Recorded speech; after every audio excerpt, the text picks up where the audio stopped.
The Lighthouse Keeper's Dream. Hello and welcome to Delta Wave Tales. I'm Roman and I'm so glad you're here tonight. This is your space to let go, to breathe, and to rest. Here, in this moment, you are safe. You are cared for. The outside world and all its demands can wait. This is your time. Tonight, we are going to the edge of the world, to a place where the sea meets the sky, and a single ancient light has burned for over a century.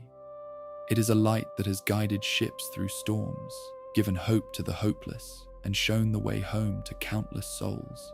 And tonight, that same light is calling to you. So find your comfortable position. Pull the blankets up around you.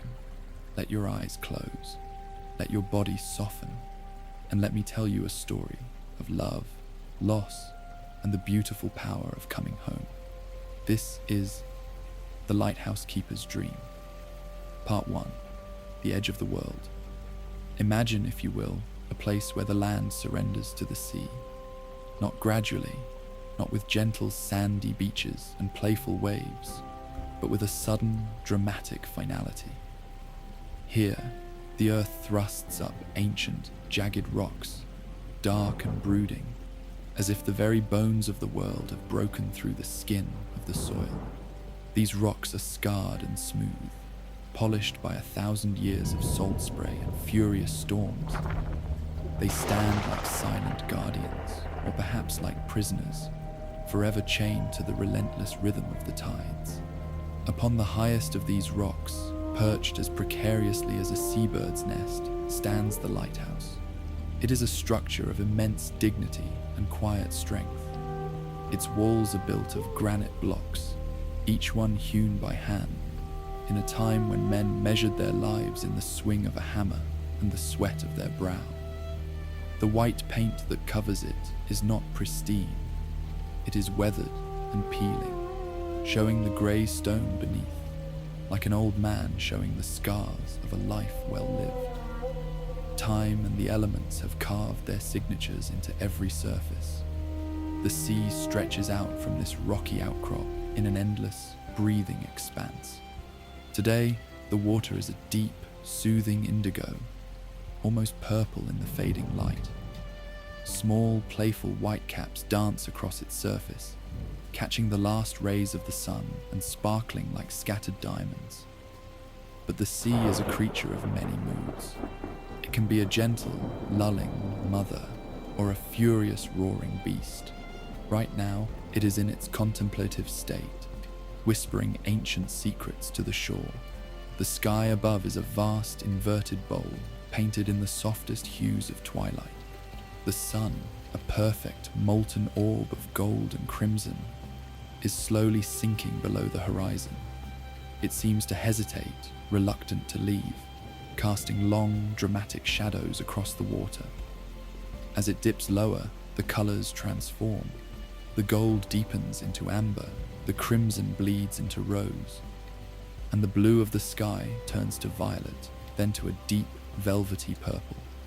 Stars begin to appear, not all at once, but one by one, like shy guests arriving at a grand celestial party. First the brightest ones, then the smaller ones, until the entire sky is a magnificent tapestry of twinkling lights. A flock of seagulls circles the lighthouse, their cries sharp and mournful against the vast silence. They are heading home to their nests on the cliffs, their day's work of scavenging and soaring complete. They are a reminder that even the wildest creatures seek rest and safety as night descends. The air is cool and clean, carrying the distinct, bracing scent of the sea, salt, iodine, and the faint, organic smell of kelp and wet rock. It is a smell that cleanses the lungs and clarifies the mind. This is the world of Elias, the lighthouse keeper. He has lived here for more years than he can easily count.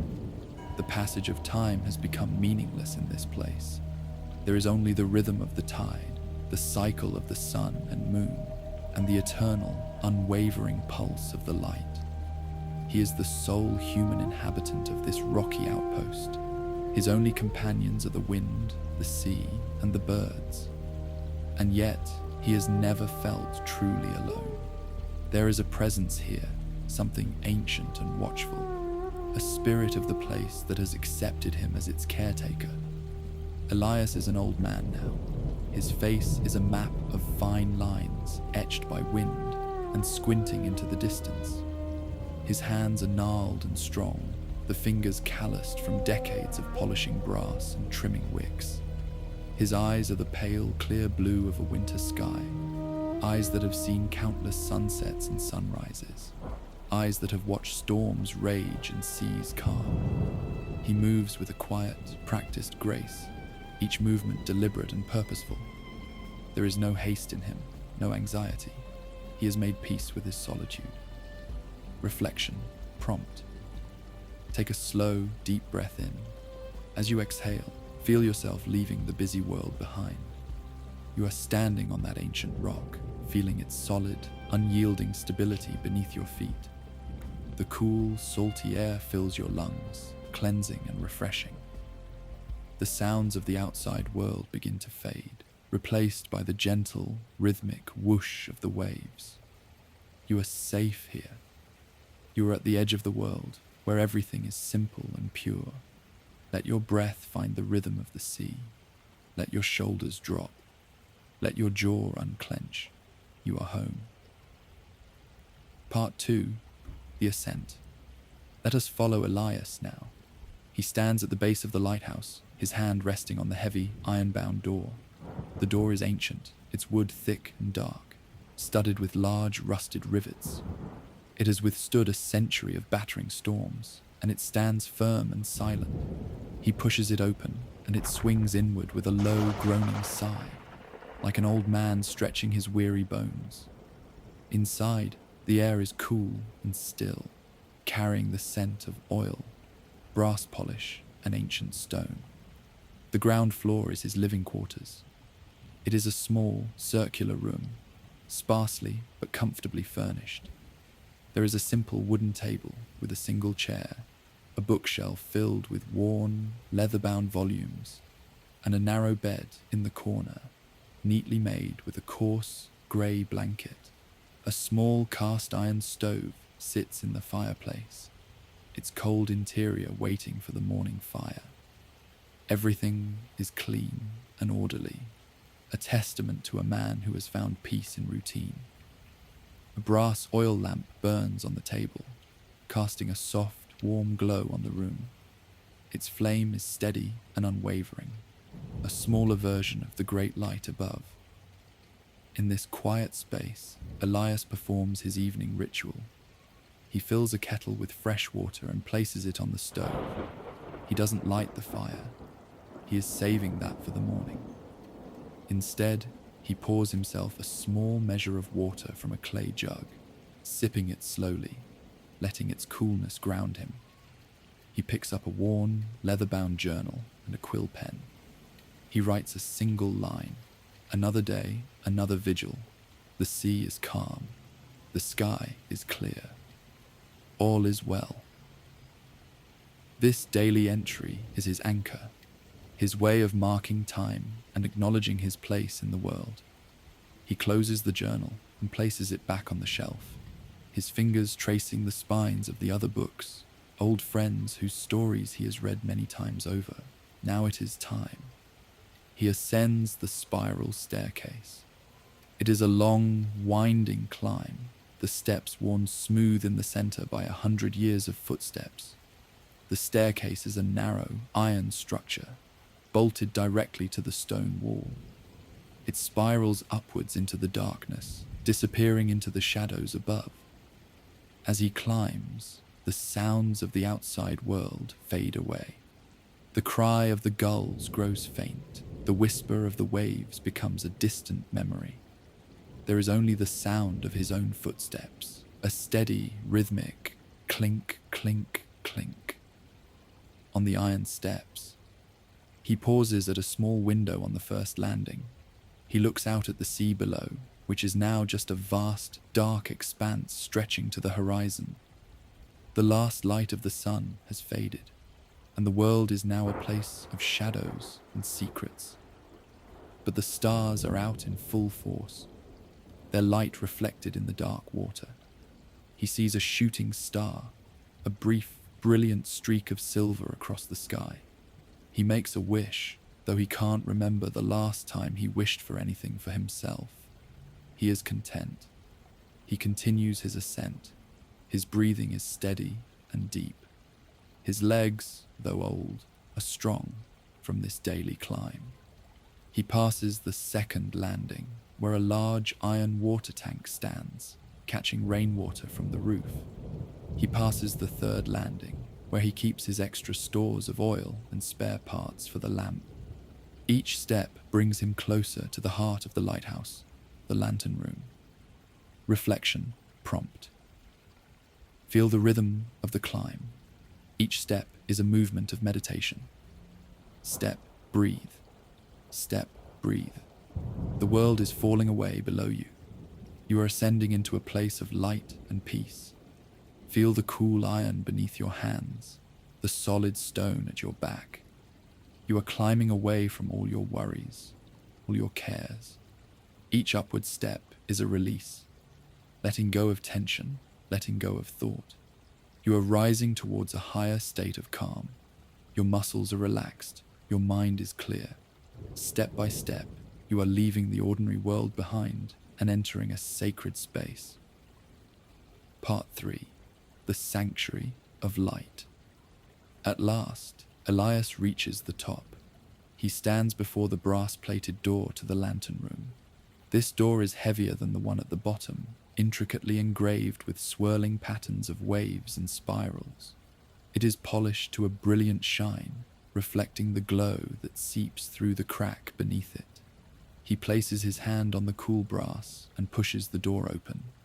The lantern room is a world unto itself. It is a circular room, perhaps 20 feet in diameter, with walls made almost entirely of thick plate glass windows. These windows are angled and slanted, forming a complex, faceted structure that is both beautiful and functional. The room is bathed in a warm, golden light that emanates from the great lamp in the center. The lamp is a magnificent thing. It consists of a large, brilliant light source, surrounded by an intricate assembly of lenses and prisms. These lenses are arranged in concentric circles, their surfaces polished to a flawless, crystalline perfection. They capture the light from the lamp and refract it, bending and focusing it into a powerful, concentrated beam. When the lamp is lit, the entire room glows with an incandescent, radiant warmth. The lamp sits on a revolving platform, driven by a complex system of clockwork weights and gears. The weights descend slowly through a central shaft, turning the gears and rotating the platform with a smooth, mechanical precision. This is what creates the sweeping beam that cuts through the night, a slow, majestic arc of light that travels across the sea, a constant, reassuring presence for any ship that is lost in the darkness. Elias walks towards the lamp. His movements are slow and deliberate, a ritual performed 1,000 times before. He checks the oil level in the reservoir. He examines the wick, trimming it with a small, sharp pair of scissors. He polishes the brass fittings with a soft flannel cloth until they gleam like gold. He cleans the lenses with a special chamois leather, removing the faintest trace of salt residue or dust. As he works, the lamp seems to respond to his care. Its light grows brighter, more vibrant, as if it is a living thing, grateful for his attention. He speaks to the lamp sometimes, a quiet, whispered conversation. "How are you tonight, old friend? The sea is calm. It's a good night for a sail. There's a schooner out there, just off the western point.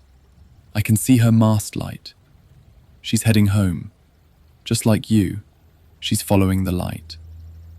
He continues his work, talking softly to the lamp, his voice a low, soothing murmur. The lamp hums back, a deep, resonant vibration that can be felt through the soles of his feet.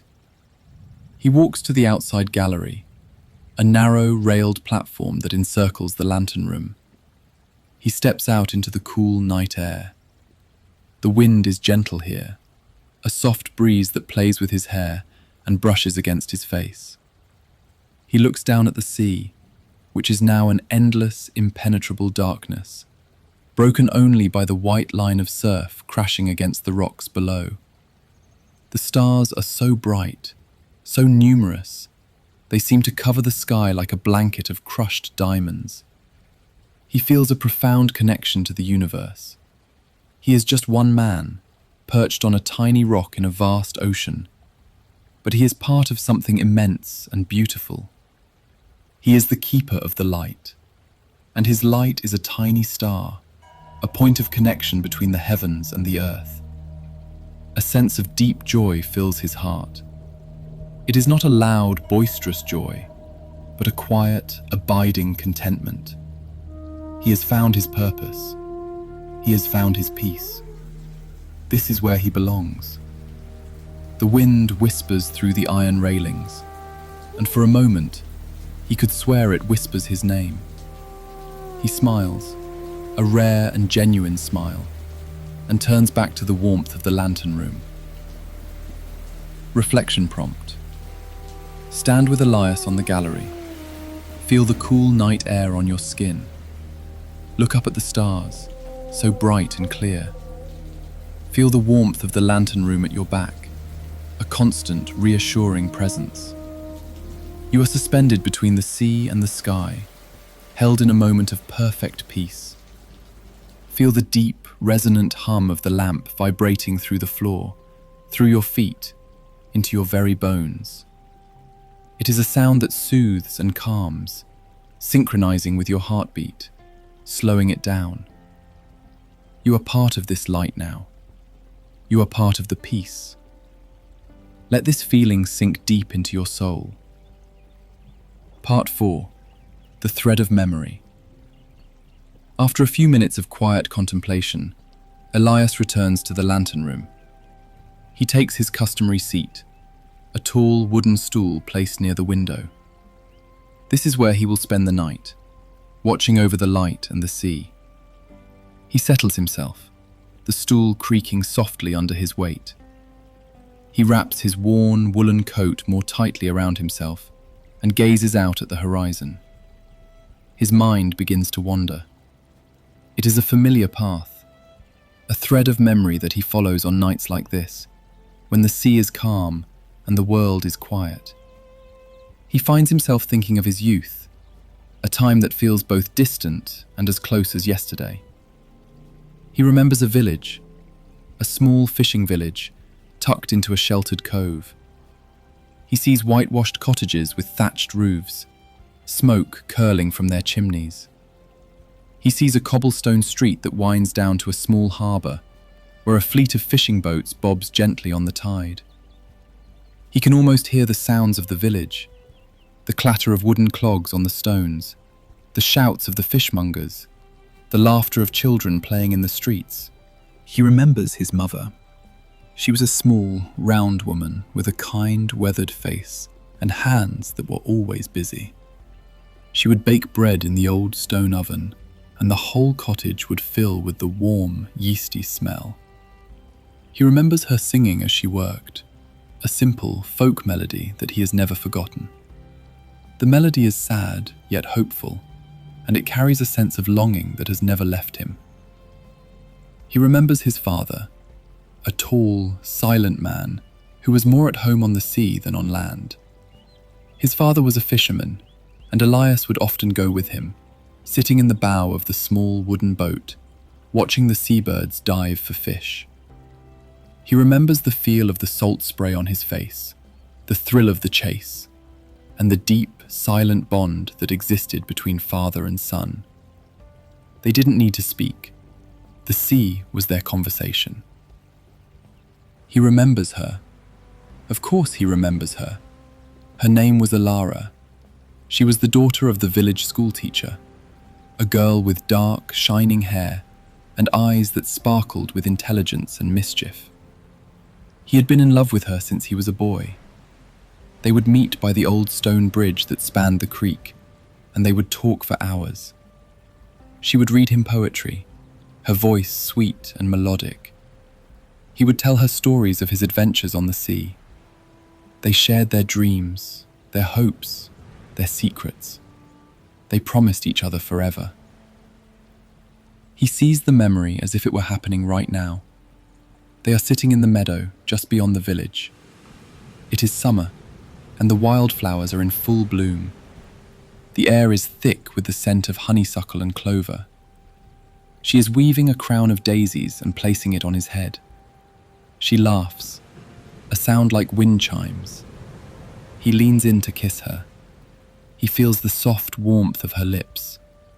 He feels the joy, the pure, unadulterated joy of being young and in love, of having the whole world before him, of believing that the future was a bright, shining promise. Reflection prompt. Let yourself be carried back to a memory of your own, a moment of perfect happiness. It doesn't have to be a grand moment. It can be something small, the feel of sunlight on your skin, the scent of a flower, the sound of a loved one's laughter.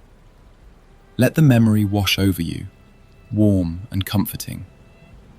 Allow yourself to feel that joy again, even if only for a moment. Let it fill your heart, releasing all the cares of the present. Part 5. The Promise and the Loss. Elias's memory continues to unfold. He is a young man now, perhaps 20 years old. He stands before his father, his hands clenched at his sides. He has made a decision. He is going to leave the village. He has been offered a position as a junior assistant at the Lighthouse, a chance for a steady job, a respectable living. It is a great opportunity, a step up in the world. His father is not happy. "The Lighthouse is a lonely place, son," he says, his voice gruff with concern. "It will take you away from your family, from the sea you love, from all that you know." But Elias is young and ambitious. He sees the Lighthouse as a chance to do something important, to make a difference. He has always been drawn to the light, to its power and its purpose. He goes to Alara. He tells her his plans, his eyes shining with excitement. He promises to send for her. He promises to return and marry her. He promises to build a life for them, a good life, a life filled with purpose and love. She listens, her face pale. She doesn't want him to go. The village is her home. Her family is here. The sea, which is a source of life for the village, is also a source of danger. She is afraid of the loneliness, the isolation. She is afraid she will lose him, but she sees the determination in his eyes. She sees the fire in his soul, and she loves him. So she makes a promise. "I will wait for you," she whispers, her voice trembling. "I will wait for you, Elias. I will always wait for you." She places a small, smooth white stone in his hand. It is a token, a promise. "Keep this with you. It will remind you of me, of my love, of my promise." He holds the stone in his palm, feeling its weight. He promises to keep it always. He leaves the village the next day. He walks away, his bag over his shoulder, his heart full of hope. He doesn't look back. He doesn't see Alara standing on the bridge, a single tear tracing a path down her cheek. He doesn't know that her father is dying, that the family is deep in debt, that they will soon be forced to leave the village. He is so focused on his future, on the bright promise of the lighthouse, that he cannot see the darkness gathering behind him. Years pass. Elias is successful. He works hard at the lighthouse, earning the respect of the senior keepers. He is dedicated, meticulous, and reliable. He climbs the ranks. The lighthouse becomes his home, his purpose, his life. The village fades into a distant memory, softened by the passage of time. He still has the white stone, kept in a small velvet pouch. He often takes it out at night, holding it in his hand, thinking of Alara. But he never finds the time to return. There is always one more ship to guide, one more storm to weather, one more night to keep the light burning.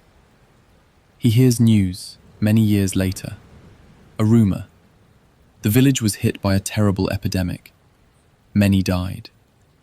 He writes a letter, his heart pounding with fear. He sends it to the village.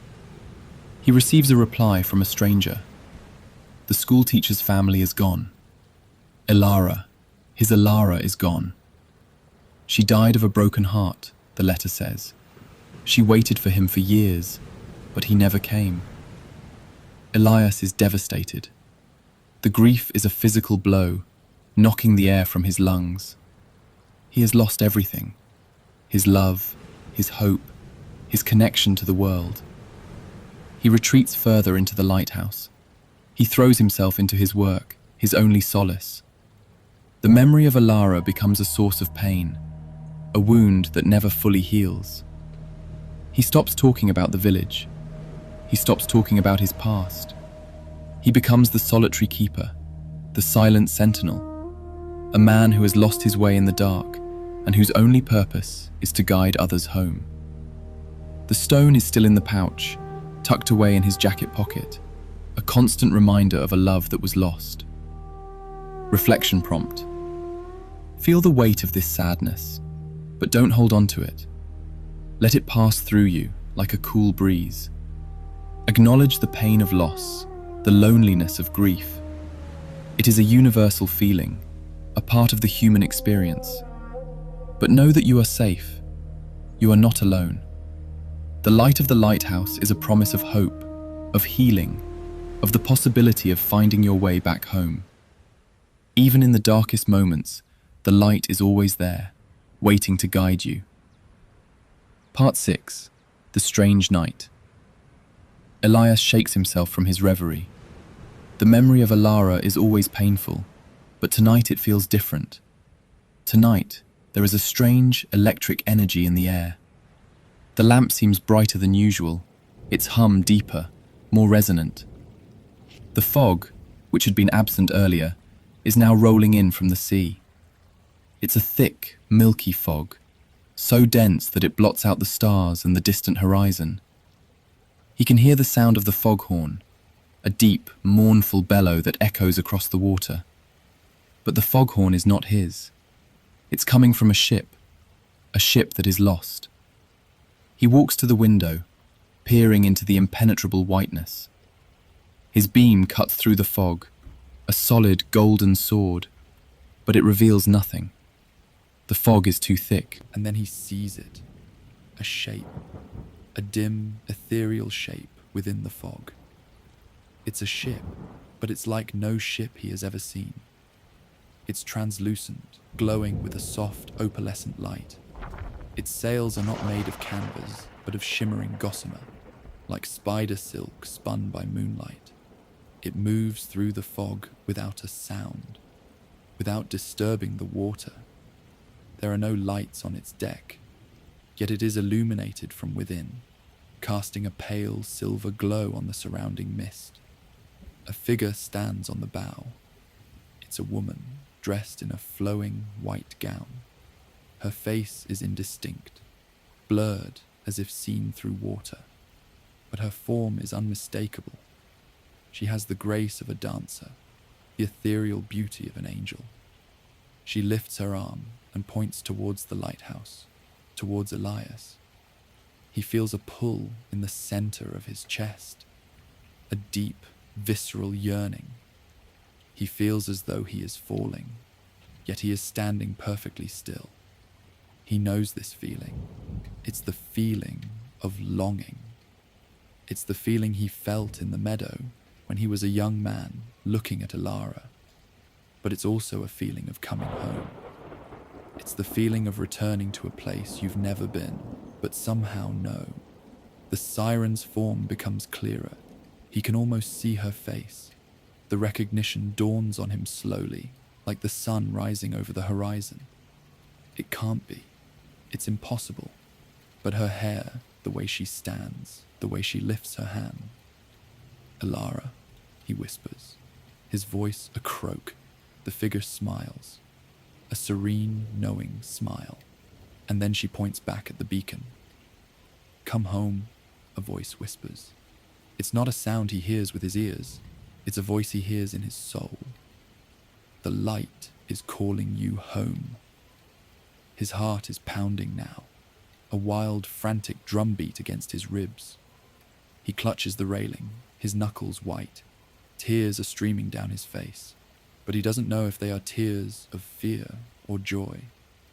He feels a strange sensation, a warmth spreading through his chest, a lightness in his limbs. The fog seems to be dissolving, not just around the ship, but around his own mind. Memories are flooding back, memories he had suppressed for decades. Reflection, prompt. Hold this moment of wonder. Feel the mystery, the awe. There is nothing to fear. This vision is a message of hope, of connection, of a love that transcends death. Allow yourself to feel the pull, the gentle tug towards something beautiful and unknown. It's the same pull that draws us all home at the end of our journey. You are safe. This is a passage, a transition. Let your mind be open to the mystery. Part 7. The Waking Dream. Elias is in a daze. He looks down at his hands and a gasp escapes his lips. His gnarled, wrinkled hands are gone. In their place are the smooth, tanned, youthful hands of a young man. He turns to the small, polished brass plate that serves as a mirror, set into the wall next to the door. He stares at his reflection. It's him, the him of 40 years ago. Dark hair, clear eyes, a strong jaw. The lines of age and grief have vanished. He is young again. He stumbles out of the lantern room and down the spiral stairs. He doesn't stop at his living quarters. He descends all the way to the bottom, to the great iron door.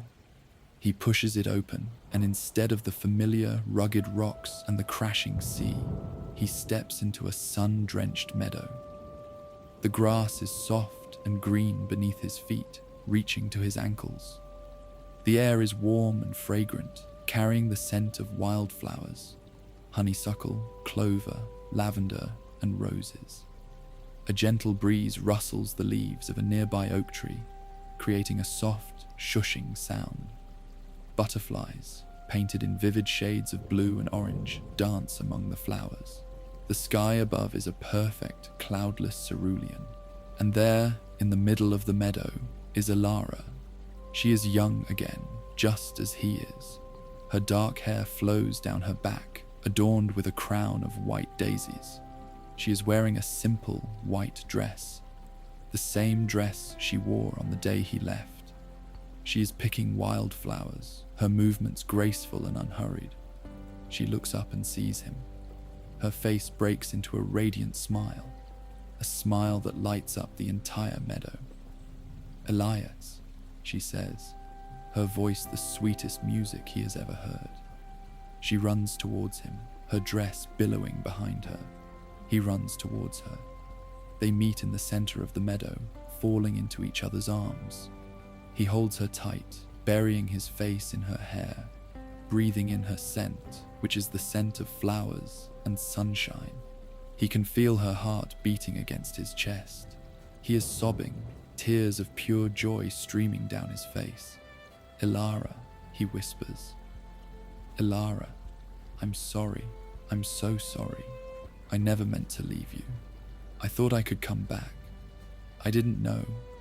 She pulls back, placing a gentle finger on his lips. "Shh, my love," she says. "Don't speak of that. Not now. There is no need for apologies. I understand everything. I have always understood. You were tending the light. You were doing what you were meant to do. And I was here, waiting for you. I am always waiting for you." He looks into her eyes. and he sees the truth. It all comes flooding back. He remembers the fever, the terrible epidemic. He remembers Ilara's father's death. He remembers the family's desperation. He remembers Ilara's letters, which he never received, lost in the chaos. He remembers the news that finally reached him, telling him she was gone. And then he remembers the despair that had driven him to the lighthouse. The lighthouse had been his refuge. It was a place to hide, a place to escape the unbearable pain.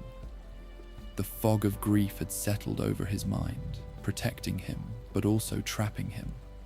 He had forgotten who he really was.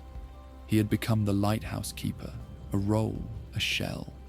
But now, in her arms, all the fog is melting away. He remembers the man he was, the boy who loved Ilara, the man who promised her forever. Reflection, prompt.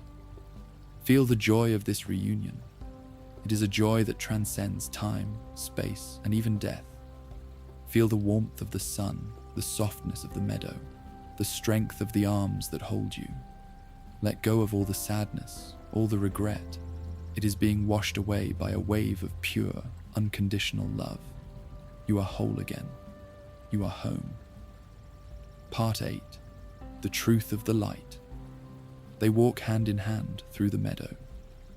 The sun is lower now, casting long, golden shadows. The meadow stretches on forever, rolling hills covered in flowers, leading towards a distant, shimmering horizon. They walk in comfortable silence, a silence that speaks louder than words. He finally gathers the courage to ask the question that has been burning in his heart. "Where is the lighthouse, Ilara?" he asks, looking around. "Where is the sea? Where is the world I knew?" She laughs, a light, tinkling sound. "The lighthouse is still there, my love. It's always been there. It's the same lighthouse you tended for all those years. But look." She turns and points behind them. He turns to look. There, standing in the middle of the meadow, is the lighthouse. But it's different. It's no longer made of weathered granite and peeling white paint. It's made of shimmering, translucent crystal. It glows from within, emitting a soft, silver light, like a captured moonbeam. The light at the top is not a golden orb, but a pulsing, silver flame. He can see inside the crystal lighthouse. He can see the iron spiral staircase. He can see the lantern room, and in the lantern room, sitting in the familiar wooden chair, he sees himself. An old man. His eyes are closed. His face is peaceful, serene. A gentle smile plays on his lips. The old Elias is sleeping. He is not breathing. Elias looks at Ilara, his eyes wide with shock. I don't understand," he whispers. "Am I?" "Yes, my love," she says softly, taking both his hands in hers. "You completed your task. You kept the light burning for all those years, guiding countless souls to safety. You gave everything you had. And tonight, your own light was called home. The world you left behind is no longer your home. This is your home now. This is where we belong." He looks at the crystal lighthouse again.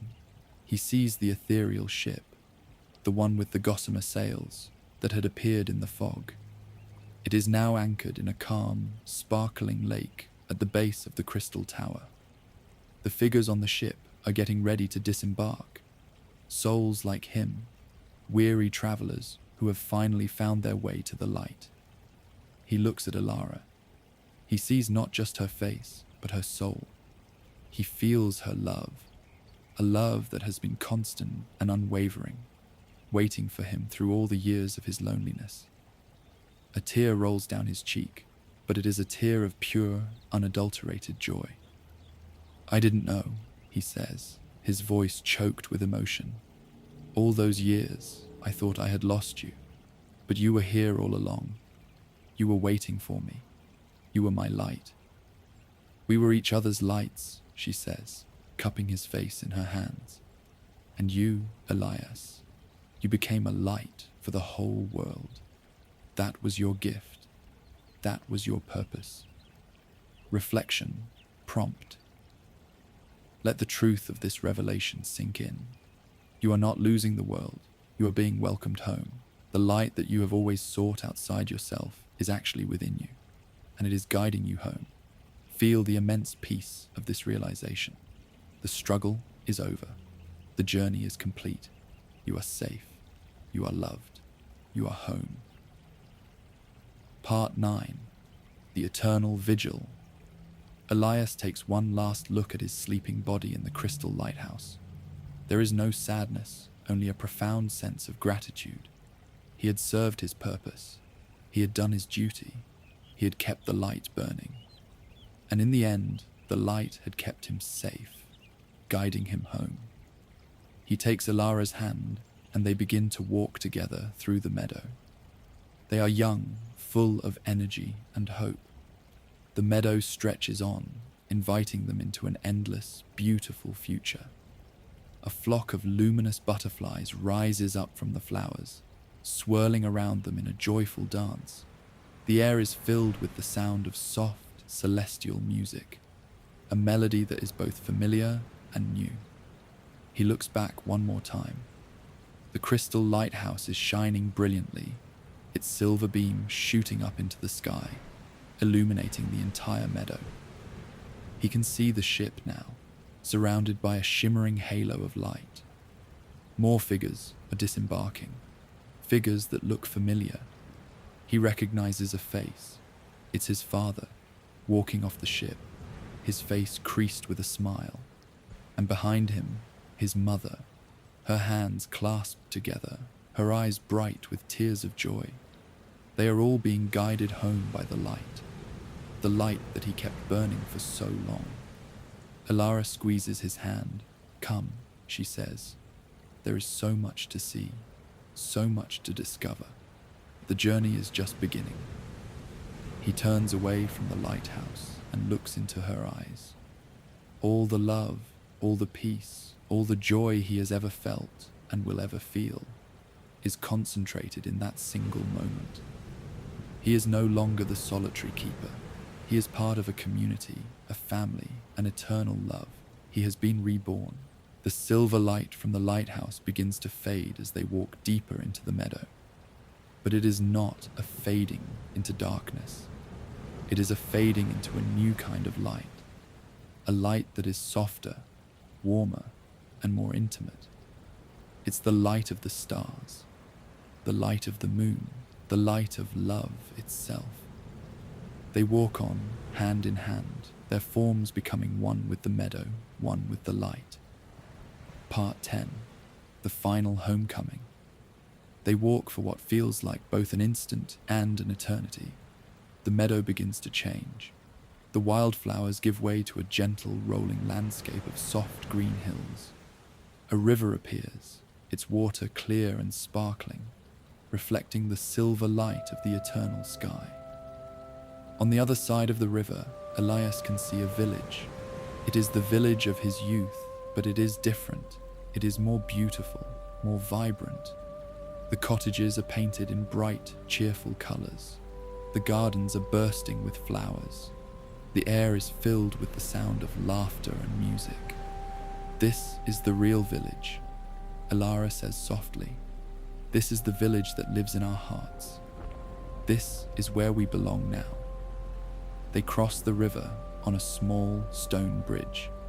As they step onto the other side, people come out to greet them. He sees familiar faces.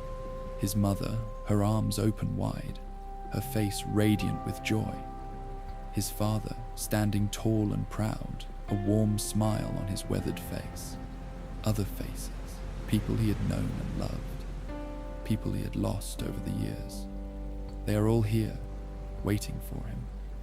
They are all smiling, all welcoming him home. Elias falls to his knees, overwhelmed by emotion. His mother rushes to him, wrapping her arms around him. "My son," she whispers. "My brave, beautiful son. You did so well. You kept the light burning. You guided so many home. We are so proud of you." His father places a strong hand on his shoulder. "Welcome home, son," he says, his voice gruff with emotion. "Your watch is over. You can rest now." Elias looks up at them, tears streaming down his face. "I missed you," he whispers. "I missed you so much." "We never left you," his mother says, stroking his hair. "We were always with you, in the wind, in the waves, in the light of the lamp. We were always there." Elara kneels beside him, taking his hand. "This is your home now, Elias. This is where you will find your peace. This is where you will find your joy. This is where you will find your love. Forever." He stands up, wiping his tears. He looks around at the beautiful village, at the smiling faces of his loved ones, at Elara, who is looking at him with so much love in her eyes.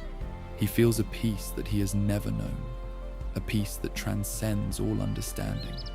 The loneliness, the grief, the regret, all of it is gone. It has been washed away by a wave of pure, unconditional love. He takes Elara's hand, and together they walk into the village. The music grows louder, the laughter more joyful. The sun is shining, the flowers are blooming, and the sky is a perfect, eternal blue. This is his home. This is his reward. This is his eternity. Closing, reflection. You are sinking now, deeper and deeper. The story has ended, but the peace it brings will stay with you. Feel the gentle silver light washing over you, a light of healing and love. It is synchronizing with your breath, with your heartbeat. Your muscles are relaxing, your mind is quieting. You are drifting on a sea of peace, cradled in the arms of the universe. There is no need for thoughts, for worries, for plans. There is only the eternal, gentle rhythm of the light. It is calling you home, and you are going home. Let yourself go. Let yourself drift. Let yourself sleep. The lighthouse is watching over you. The light is your guide. You are safe. You are loved. Sleep well. Epilogue. The light that never dies. And so, the lighthouse stands on its rocky perch, a silent sentinel against the chaos of the deep. The new keeper has arrived, a young woman with bright eyes and a steady hand. She climbs the spiral stairs, performs the rituals, tends the lamp. She feels the presence of something ancient and wise in the lantern room. Sometimes, on quiet nights, she swears she can hear a soft whisper on the wind, a gentle laugh, the sound of distant music. She knows she is not alone. She is part of a long, unbroken chain of keepers, a lineage of light bearers that stretches back through the ages.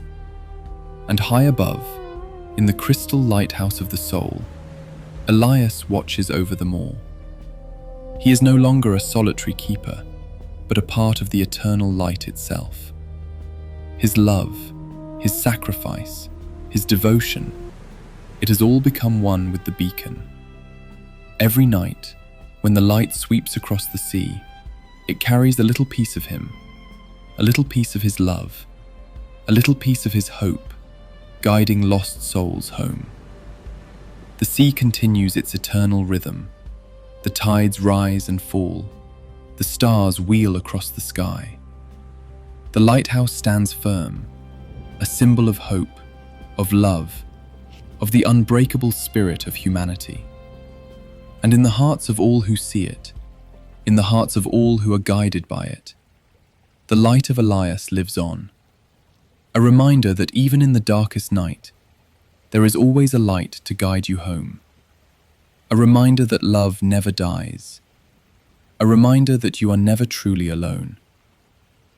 Sleep now, dear listener. Sleep in the warm embrace of the light. Let the gentle waves carry you to a place of deep, restorative peace. The lighthouse is watching over you. The light is your guide. You are safe. You are loved. Sleep well and dream of home. The end.